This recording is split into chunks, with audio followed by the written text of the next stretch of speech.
Hello everyone. हमने last chapter में देखा था कि सूहा अपने सन से मिलकर आता है तो वह बाहर आकर बहुत ज़ोर ज़ोर से रोते हुए सोचता है, मुझे पता चला कि मैं प्रेग्नेंट हूँ तो कम से कम मुझे वहीं रुकना चाहिए था। तभी वहाँ पर जू आता है और उसे हक करते हुए कहता है, यह तुम्हारा फॉल्ट नहीं है, यह मेरी गलती है, सब कुछ मेरी गलती है। उसके बाद जू सूहा को पैट करते हुए लंबी सांस लेता है और फिर वह उसे गोदी में उठाकर वहाँ से जाने लगता है। फिर सीन शिफ्ट होता है और हमें घर का सीन दिखाया जाता है। सूहा सो रहा होता है और जू उसके फेस को टॉवल से क्लीन कर रहा होता है। तभी सूहा की आंखें खुलती हैं और वह पलक झपकते हुए जू की तरफ देखता है तो जू का एक साथ अपना हाथ रोक लेता है। फिर जू सूहा से कहता है, वापस सो जाओ। यह सुनकर सूहा बैठ जाता है और जू की तरफ देखते हुए कहता है, तुम्हारे बारे में क्या जू हेवन सीसी? तो यह सुनकर जू कहता है, अपना ख्याल रखो, मेरी चिंता मत करो। तो यह सुनकर सूहा सोचता है, अगर मैं ऐसा करूंगा तो तुम सो नहीं पाओगे। फिर वह दोनों अपने हाथों को फैलाता है और कहता है, यहाँ आओ। जू सूहा को इस तरह से रिएक्ट करते हुए देखकर वह सीरियस होकर सूहा की तरफ देखता है और कुछ नहीं कहता। सूहा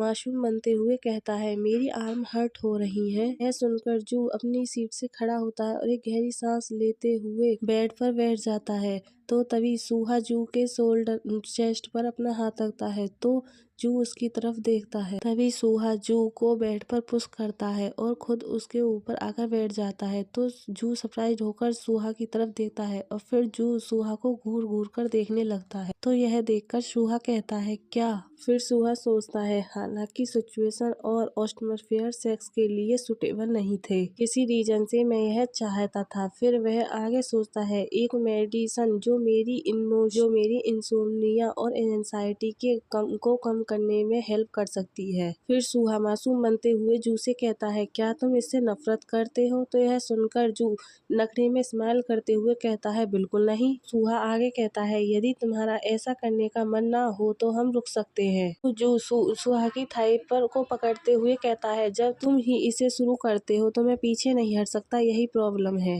यह बोलकर जू सूहा को टच करने लगता है तो सूहा मूनिंग करने लगता है। फिर जू सूहा के क्लोथ्स उतारने लगता है। इसके बाद हमें दिखाया जाता है जू और सूहा दोनों इंटीमेट हो रहे होते हैं। इंटीमेट होते हुए जू सूहा के सर को पकड़कर अपने फेस के क्लोज लाता है और उसे शक करने लगता है। तो सूहा सोचता है, केवल आनंद पर फोकस्ड इस वर्ल्ड में मेरी सैडनेस जैसा कि मैं चाहता था पैरालाइज हो गई है। जू और सूहा फिर से इंटीमेट होने लगते हैं तो सूहा आगे कहता है, और सब कुछ इस तरह खत्म हो गया। फिर सीन शिफ्ट होता है और हमें नाइट का सीन दिखाया जाता है। सूहा की आंखें खुलती हैं। पलक झपकते हुए सूहा सोचता है, मुझे भूख लगी है। फिर सूहा करवट लेता है और कहता है, क्या मैंने पहले अपनी एनर्जी का बहुत ज्यादा यूज किया था?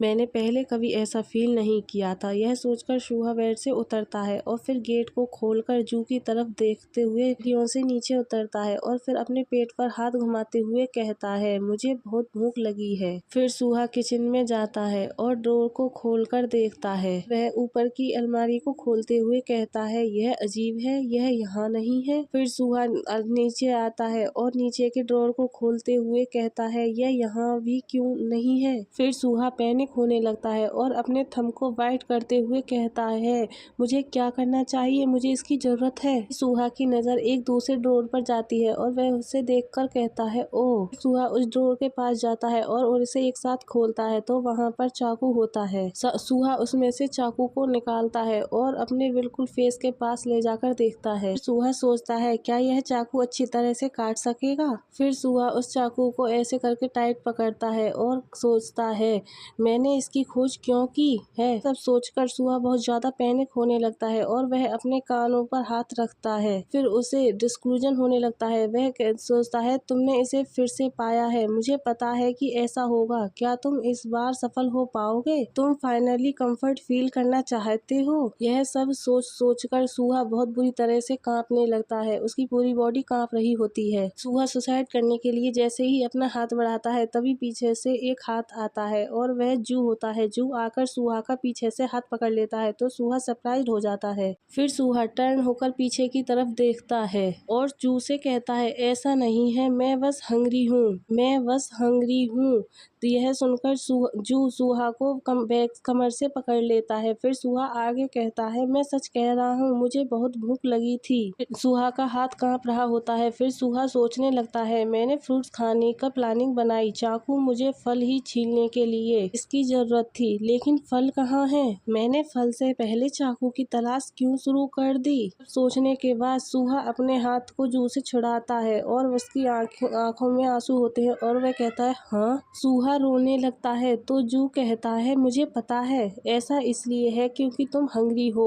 फिर जू सूहा को हक करते हुए कहता है, इसलिए तुम यहाँ हो, मुझे पता है। यह सुनकर सूहा चाकू को छोड़ देता है और चाकू जमीन पर गिर जाता है। फिर सूहा जोर जोर से रोने लगता है और जू उसे हक करता है। फिर सूहा कहता है, जब मैंने फिर से रियलिटी से भागने की कोशिश की तो उसने मुझे रोक लिया। फिर वह आगे कहता है, तूफान में जो रियलिटी बह गई थी अब वह तबाह हो गई है। सब कुछ होने के बावजूद वह वहाँ था, हम साथ थे और इसलिए मैं सब कुछ सहन कर सकता हूँ। सीन शिफ्ट होता है और हमें मॉर्निंग का सीन दिखाया जाता है। सूहा की आंखें खुलती हैं तो यह देखकर जू स्माइल करते हुए कहता है, तुम जाग गए। हम देखते हैं कि सूहा जू की गोदी में ही सो गया होता है। तो फिर जू कहता है, चलो ब्रेकफास्ट करते हैं। तो यह सुनकर सूहा स्माइल कर एक्साइटेड होते हुए कहता है, पास्ता के बारे में क्या ख्याल है जो जू हेवन सीसी ने बनाया था? मुझे अचानक इसकी क्रेविंग हो रही है। फिर सूहा सोचता है, इस बार मुझे बहुत भूख लगी है। गाइस, हमारा चैप्टर ही लास्ट होता है। आई होप आप सब लोगों को पसंद आया होगा। पसंद आया हो तो लाइक, सब्सक्राइब, कमेंट करें।